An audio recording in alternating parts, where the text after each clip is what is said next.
Sa ibang balita naman, naghahanda na ang ilang residente sa San Juan City sa kanilang nakatakdang paglilipat sa San Jose del Monte, Bulacan sa susunod na linggo.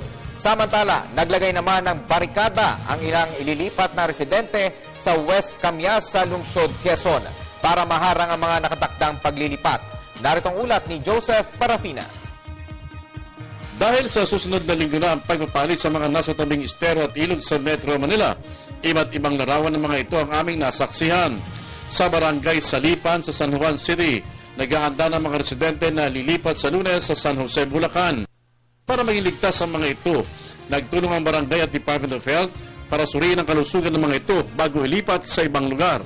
Wala namang reklamo ang mga residente. Ito nga ang ginagawa natin physical exam ng mga pamilya, members ng families na ililipat para makita natin kung ang health status nila, kung may kailangan i-refer ka, kailangan gamutin, gamutin natin i-refer. Okay lang po kasi panatag loob namin nalilipat doon. Kung matahimik at walang problema sa kanilang lugar, ibang eksena naman ang tumambad sa amin dito sa barangay West Camias, lungsod ng Quezon.